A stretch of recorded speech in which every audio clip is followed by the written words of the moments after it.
So, some APC chieftains are now coming out to speak boldly about Daniel Bwala going on that interview with Mehdi Hassan. But what is interesting is this. Just yesterday, I made a post analyzing the APC situation and the internal dynamics around Daniel Bwala. In that post, I pointed out something very simple, that some of the old gags in APC were quietly laughing at Daniel Bwala behind the scenes. But look at it now. I knew there were internal tensions, but I did not know it would play out this openly and this quickly. So if you haven't read that my post, please go and take a look at it. And remember the girl who saw tomorrow. But let me not prolong this conversation any further. Just take a listen. Daniel is nowhere to be found. Daniel is in Atiku's house in Abuja, taking tea, eating bread, concocting lies against Asiwaju Bola Ahmed Tinubu, telling staunch lies against us, telling us that we are bootlickers. So he went there. Bayo Ononuga is the spokesperson of the president, of commander-in-chief of the armed forces.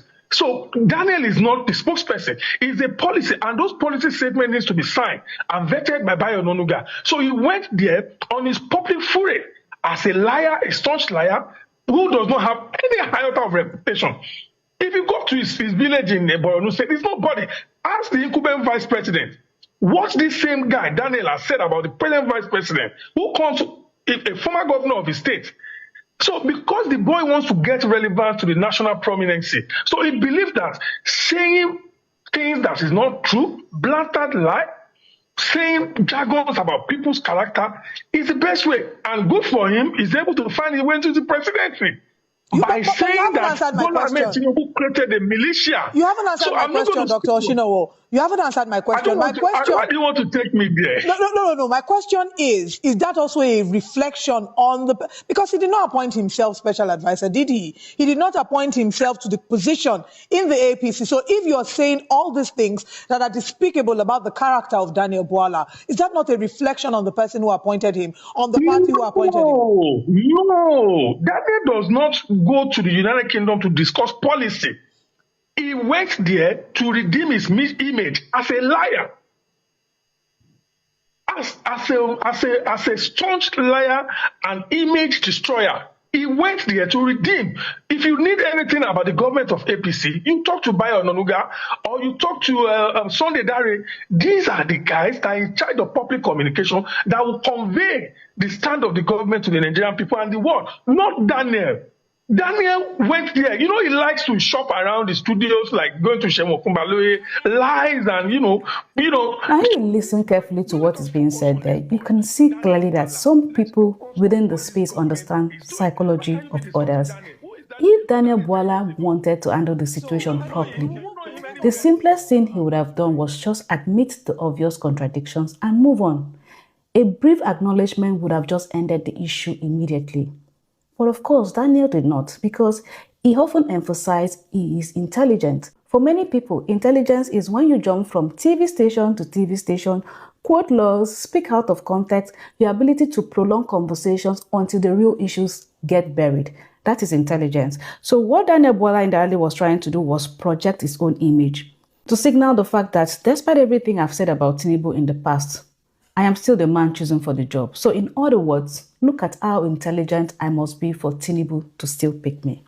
And when you refuse to admit something that is already public knowledge, people begin to assume that every criticism you made in the past is still true. So instead of protecting or projecting the administration, the conversation ended up amplifying some of the very criticism that were previously unknown to many people.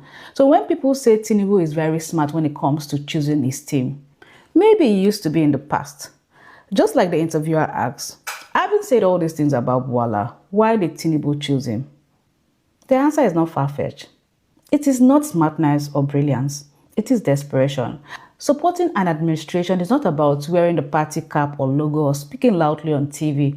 Sometimes it requires the humility to take responsibility, even when it is uncomfortable. But clearly, that kind of honesty is one thing many of these spokespersons are not prepared to offer. Which strategy are we talking about? These APC people, they are very, very shameless. All this while, they have not been saying anything concerning Daniel Bwala, the manner at which Daniel Bwala came on board. all of them, they are keeping quiet because of their own, or whether they are afraid of Tinubu, because all of them, they know that Tinubu didn't do well, whether being strategic or what. At the end of the day, it's boomeranging and it's even working against him. So what kind of a strategy is that? Somebody who has said all manner of things to you, and this guy is telling us that Bwala went there to go and redeem his image.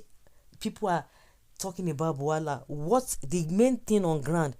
Whether we are, people are just like, it's like a Bwala was lying, because the way they want us to believe it, or the way they are making it, to look as if Bwala lied and now he's not saying he didn't say so. No, it goes beyond that. What he said was the truth, whether he's denying it or not. So that is what we need to be focusing on. And this one is telling us that Bayo Onanuga would have gone there. But Bwala does not have reputation. Why didn't you speak when when Tinubu appointed him? You didn't say anything. Now you are coming out, because to them it is not only Bwala. The whole thing disgraced Tinubu the more, and there's no sense in that.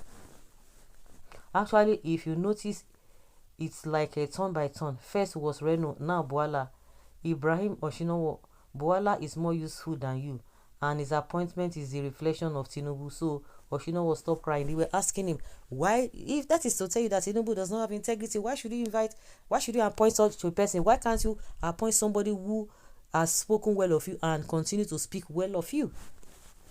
So with Bwala being appointed, will not change the minds of Nigerians, towards their mindset, their mindset towards you. Well, 10,000 likes for the analysis. I made a video on this. The girl who saw tomorrow. Please, what is the contest? Keep the faith. Okay, people of no integrity. That is why they do anything way they do. Anyhow, anywhere belle fits. Who employed him? Not be the same person. It's as good as the person that employed him. It's as good. Well, exactly. Well said. Well said. Daniel was submitted for his scapegoat offering, and he helped them sharpen the two. Add his ill preparedness and ego. You have a spectacle. Instead of a lion in the den, he found Mehdi Hassan. Even his handlers who sold him to the president will distance themselves. As usual, it will boil over, and it will be on the podium dancing 2027. You may not even be far from the truth. Policies can be brutal like that. Sometimes the person sent to defend the house becomes the one left standing outside it when things go wrong. This is a water. Yes, so everything are contest. Honestly, I love majority of all the people saying the right thing at this time. A lot of people are coming out to say no. Having no integrity is not something that we should be promoting and campaigning for. So guys, let's know what you think and have your take on this. Thank you.